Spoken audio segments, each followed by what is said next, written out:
خطاں دا روڑا پیا ہویا کہ کوئی خط آ گئے انہاں دا جواب اور انہوں نے کیا حکومتاں گرا دیو تے خطاں دا جواب قوم نو دکھا دکھا کے مظلوم بنن دا مطلب نہیں ہوندا. جدو کافر تے دشمن خط لکھن نا تے پھر انہاں خطاں دا جواب اس طرح ہوندا جس طرح حضرت یوسف بن تاشفین نے دیتا سی. انہاں خطاں نو دکھا کے ہمدردی نہیں سمیٹی جاندی.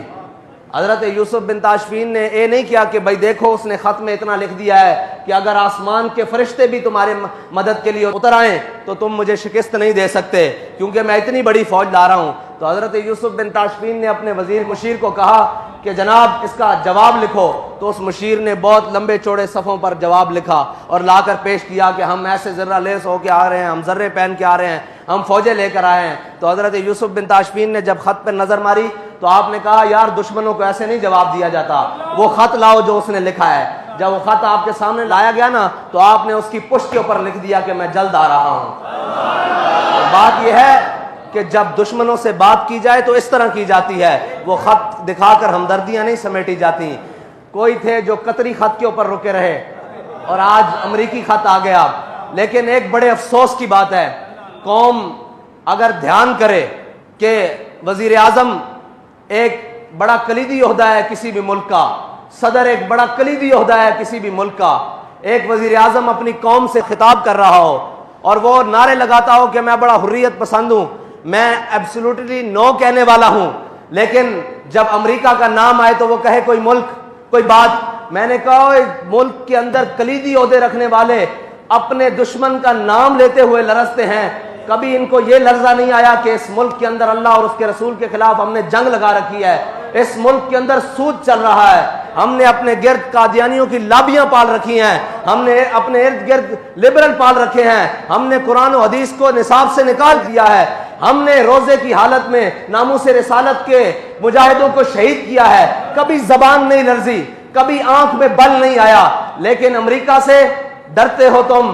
بابا جی فرماتے تھے وہ ایک سجدہ جسے تو گراں سمجھتا ہے 1000 سجدے سے آدمی کو دیتا ہے نجات, تو آیا نہ کیوں ڈرتے بد نصیبہ. اور بھائی تجھے یہ کہنے کی ضرورت ہی نہ پڑتی, ساری قوم سمجھ لیتی کہ یہ کون تھا. امریکہ کی کیا جرت ہے.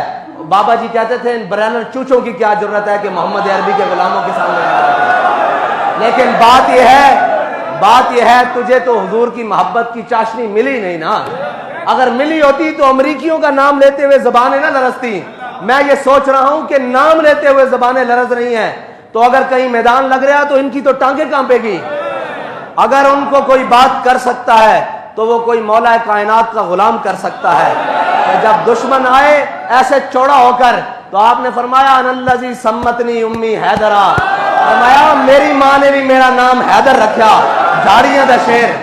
اور تو اگر ناموس رسالت دے مجاہداں دے تے گولیاں نہ چلائیاں ہوندیاں اور تو وہ وقت نہ گوایا ہوندا جڑا رب نے تینوں بڑا بہترین وقت دیتا سی, اور یہی گلاں اس وقت کھڑے ہو کے کر دیتی ہوندیاں کہ اوئے اسی سارا کچھ برداشت کر لواں گے, اسی امریکہ تے فرانس نو بھی دیکھ لواں گے, لیکن اپنے حبیب دی عزت تے سودا نہیں کر سکتے. تے اج اے لمبیاں تقریراں تے رو کے دکھان دی قوم نو ضرورت نہ پیندی. قوم تیرے پیچھے لوگ کہندے جی آپ اس کے ساتھ چلیں. میں نے کہا ساتھ چلنا پیچھے کی بات ہے, اگر یہ ناموس رسالت کے اوپر کھڑا ہو جاتا ہم اس کی جوتیاں اپنی پگڑی میں باندھنے کے لیے تیار تھے. لیکن اگر کوئی ہمیں کہے کہ اقتدار کی خاطر اس کو ساتھ رکھو تو مر ہی جاؤں جو اس در سے جاؤں 2 قدم. کیا بچے بیمار غم قرب مسیحا چھوڑ کر. ایسا ایک اقتدار نہیں, ساری دنیا کا اقتدار بھی ہو ہم اپنے پاؤں کی ٹھوکر پہ بھی نہیں رکھتے.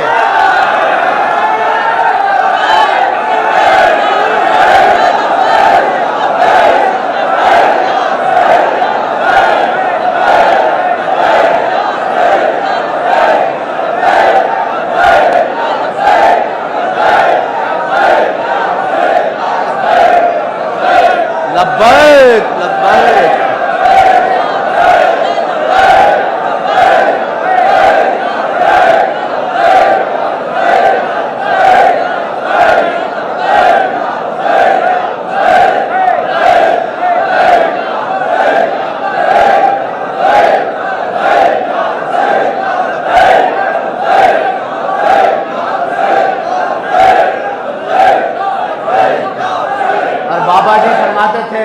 بد نصیب جو قرار تک نہ پہنچے.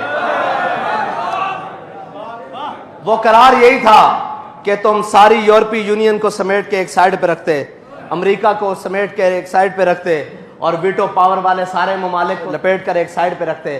وہ کہتے کہ بس جی ہم ساری باتوں پر کمپرومائز کر سکتے ہیں, اپنے آقا و مولا کی ناموس کے لیے اگر تم بات کر دیتے باخدا یہ دن تمہیں نہیں دیکھنے پڑتے.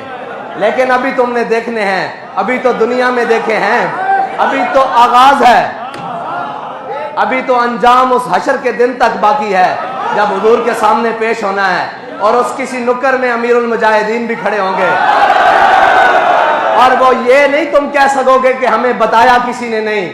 بھائی تمہیں روڈوں پر روزے کی حالت میں خون میں نہا کر بھی بتایا کہ باز آ جاؤ حضور کی ناموس پر پیرا دے لو.